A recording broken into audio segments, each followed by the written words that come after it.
Welcome to this demo from the Maze Free Out to Webinars. I'm Melikian and I help coaches and consultants get more clients online with ease and joy. Today I'm going to be speaking about, do you have your standards of credibility builders in place? I will go over 5 questions that will help you to check this out. So, this is really basic things, but because they are basic things, sometimes we don't look with enough detail to it. And the standards of credibility, these basic building blocks, they are obvious, but if we don't have them in place, we are not taken seriously. It's more difficult to create and to earn the trust that we need to get more clients. So I'm going to review 5 of the basic ones. And I'm following here the material of the Book Yourself Solid program, that one of the sections on it is exactly about the standards of credibility builder. So if you have the Book Yourself Solid, you can find explanations there in chapter 5. Who knows what you do and do they like you? You will find there the standards of credibility builders there. And really, the first one that I see that people sometimes fail, and is like one of the things that is almost always there and reminding people of our professional image or not, is, do you have a professional email address? Do you have a professional email address? Look to the email address that you use to communicate with people. Is a professional one. Ideally should be one that includes your domain name. If you still don't have a website, at least should include your name and not be a string of numbers that will not do, that will be something that will not work, will not give an image of professionalism, and you have to be careful with what you choose. Like Michael Port says, don't choose something like juicytussy@aol.com that will not reflect an image of professionalism. If you don't have a website, a domain, at least try to get one. For instance, Gmail is so popular that people will have a good professional look, and you can try to find one with your name and Gmail to see if it's still available.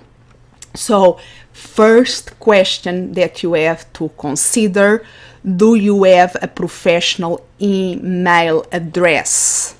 That is the first thing. Look to your email address and see if you have to do something about it.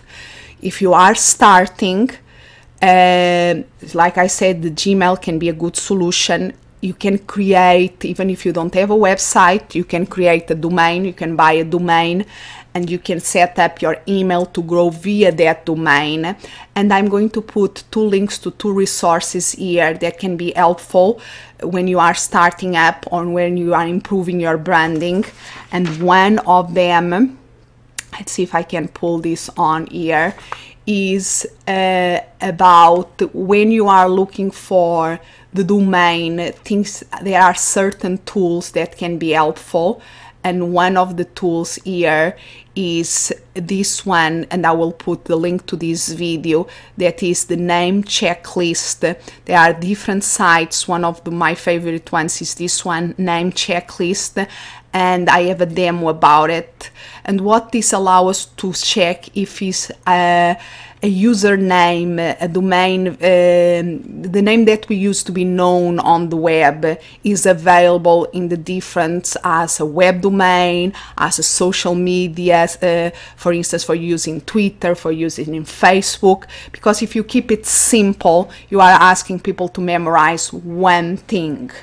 And if you are asking people to memorize one thing, I always advise to let them memorize your name. So don't be afraid of starting by branding your name. That is really your personal brand identity. As a service professional, people are going to want to work with you because of you. There are many other people offering your services.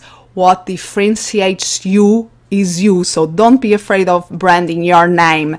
Mainly, for instance, for your Twitter account, use your name. People want to tweet and say that person, not the name of a company.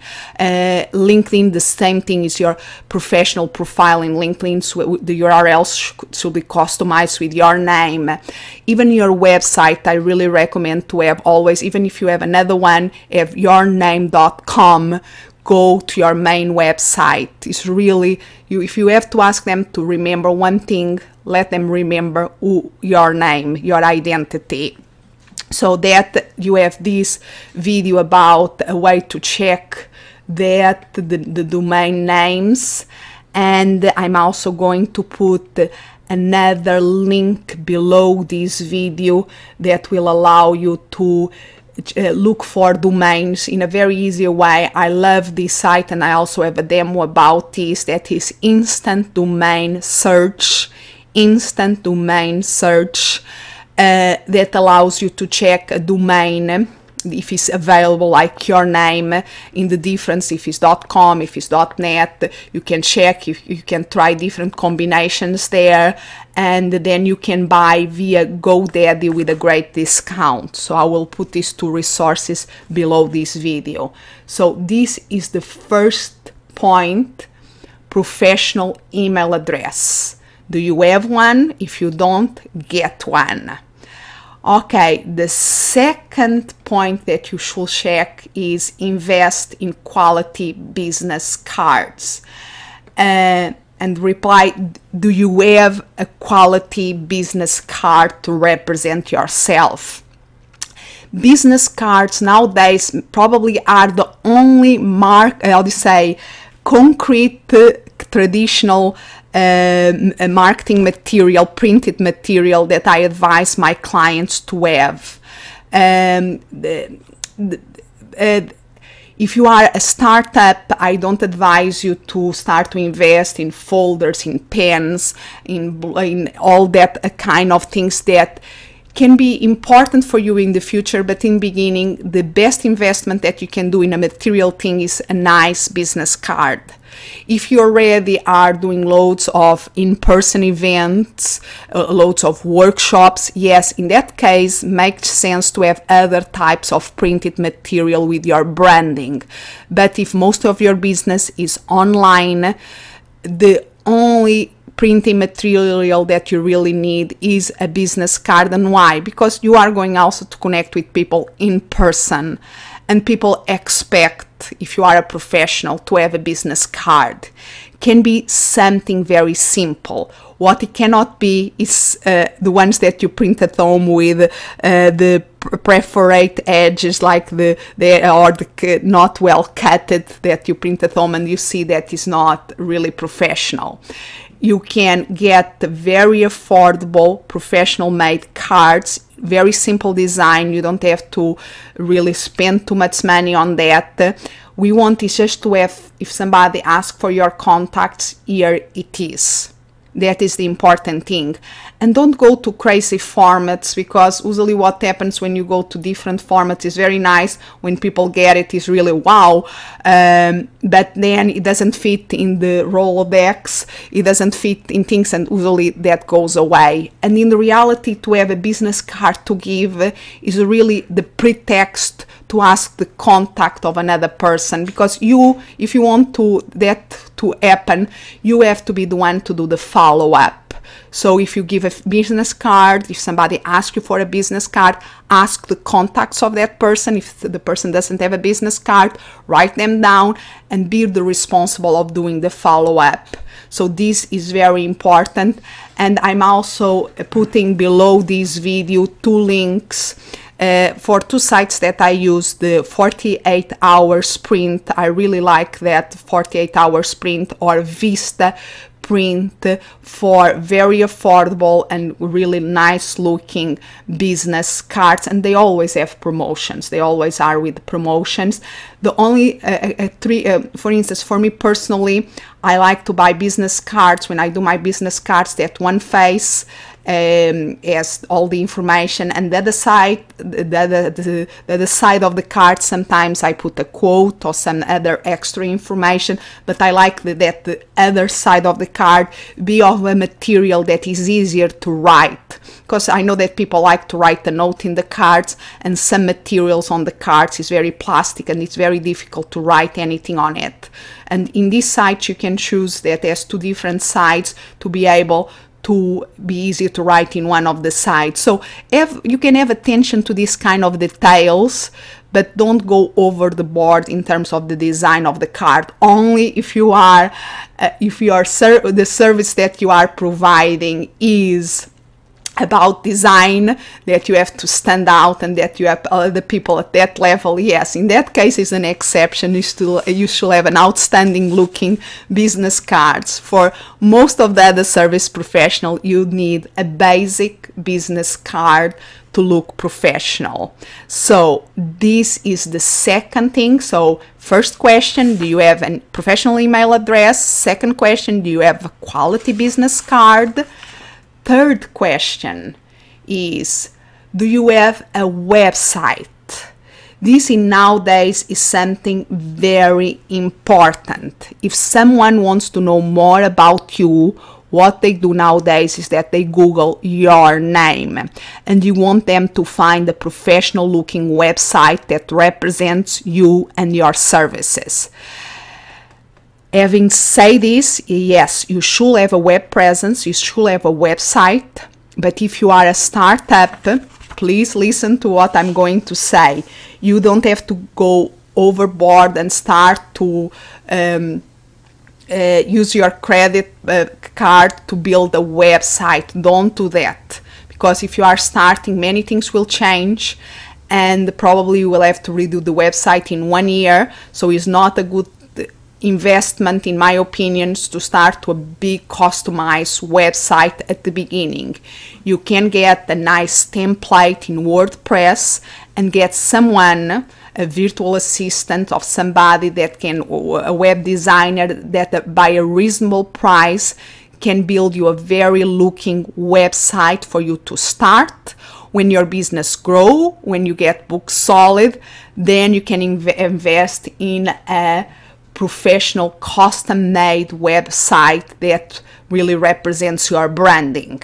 But go one step at a time. So this is very important.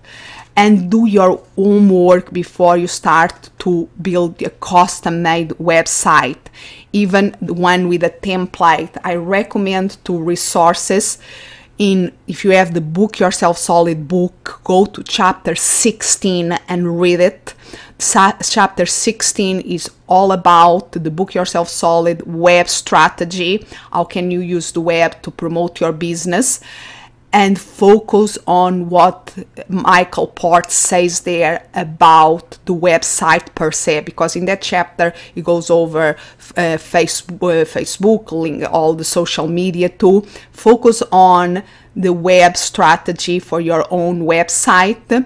Read that chapter, is very important. Another excellent book for you to start to think if you are doing your website that I recommend is Don't Make Me Think of Krug. Let me try to get it here, because it's an excellent resource if you are building your website to start to think on how is a good website build. Don't Make Me Think of Steve Krug, and everything is really about keep things simple and very easy to use. You don't want a person to arrive there and to have to be thinking, what should I do next? I don't understand this, because that takes people away from your site. If you manage a person to arrive to your site, you want it to be really easy to use, that they can navigate it without having to think, and they get the information that they want. So this is a great resource. If you are going to invest in a website, please read a book like this first. Do that investments of time first. That will save you loads of money later on. So summarizing, you have to have a website. Can be a simple thing, a template that is done well, can work from the beginning, and then you can go to a full customized website really to promote your brand, but one step at a time.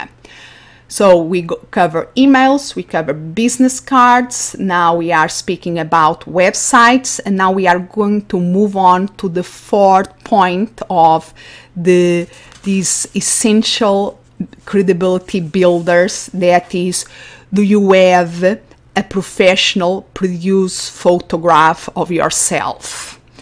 Again, the internet, each time is more visual.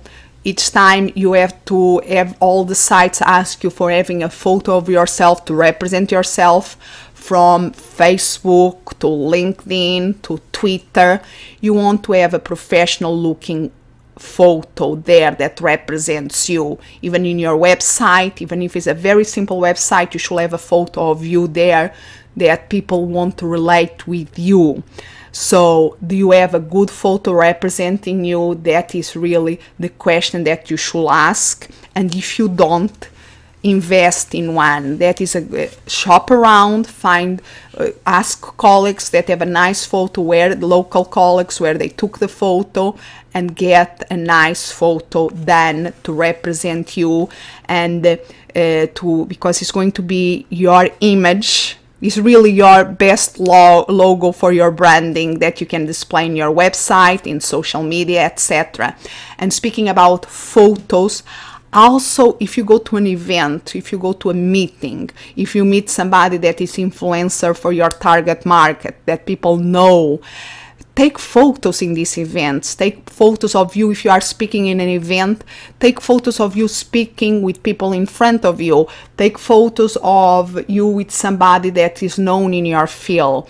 That don't have to be, you don't have to contract a photographer to do that. Can be a candid photo, can be a snapshot that even you can take with your mobile phone. But take advantage of that moment, because you can use that also in the promotion materials in a website. So one thing, you need to have a professional made photo of you to represent you, but then use the photo media, your mobile phone, to take other photos of events that can increase your credibility too. So it's two different things here. Okay, and now let's move to the last point that I want to cover in this video, that is, do you showcase specific testimonials in your promotion materials? That is one of the things, is one of the basic things, that is one of the standard credibility builders, have testimonials, but it's not enough to have any type of testimonial. A good testimonial is specific. So the question that you have to ask yourself is, do you showcase specific testimonials in your promotion materials? And can be from your website to your LinkedIn profile. Just to show an example here, I'm going to show you here my LinkedIn profile. There is one section on recommendations that are testimonials, where the people publicly recognize your work in different areas that you work, and they have the photo of their profile there, and is really a great way of getting nice testimonials that are public testimonials, is using LinkedIn. But ask them to be specific, a specific testimonial. For instance, Donna here, she did me a great testimonial. Anna is an amazing teleseminar leader interviewer. I was recently interviewed by Anna on advanced LinkedIn profile tips, and she was poised. I added great questions and clarifications to my presentation and ran the call in a very professional manner, logistically, email notifications, introduction to the telecall, follow-up emails. I recommend Anna's teleclass for entrepreneurs, and I recommend Anna as a great coach if you want to implement your own teleclasses. So it's specific. She's very clever that she is also promoting, speaking about what she does, that is the LinkedIn profile advanced coaching. So, but she's giving a nice specific testimonial. How do you get people to do this kind of testimonials for you? In this case, I didn't need to send her anything, but sometimes clients, you have to give them a structure. And a great structure, and I will put the video for that demo below this one, is what I call, known as the CAR structure. That is to ask them to answer 3 questions. That is, what are the challenges that they face before they start working with you? What were the answers, the A's, the answers that you provide that help them to overcome their challenges? And what were the concrete results that they got from working with you? So if they, okay, what were the challenge before that I had, that I decided to work with you? What were the answers, the specific tools that you provide that were really helpful, and the results that I got? You can get a very strong testimonials. There are other structures for testimonials. This one is one of the basic ones, so it's a great point to start. So let's just finish by revising the things that, the 5 things, the basic things that you have to have in place. Do you have a professional email address? Great. Do you have a quality business cards? Wonderful. Do you have a professional looking website? Wonderful, even better. Do you have a professional produced photographs? Great. And you showcase specific testimonials in your promotion materials. Some of these is really easy for creating an email address. You can do it after seeing this video. Getting a quality business cards will not take you too long to get. A website can take you a little bit longer, but start working on it if you don't have one, and start to looking for reference about how to take a professional looking photographs, and start to get in the system of asking specific testimonials with the people that you work with. So in this way, I finished the demo for today. I hope you find this helpful. If so, please come to my free calls live, because after the demo, the rest of the call is to answer your questions. Bring your online technology or marketing challenges, and I will help you overcome them. And for more information about these calls, just go to my website, that is annamelikian.com. If you can go to annamelikian.com, and then you will see free out webinars, join now, and you click there and you get more information about these webinars. And if you go, just type free out to webinars will also take you to this page. So spread the word and come to the live calls. Thank you.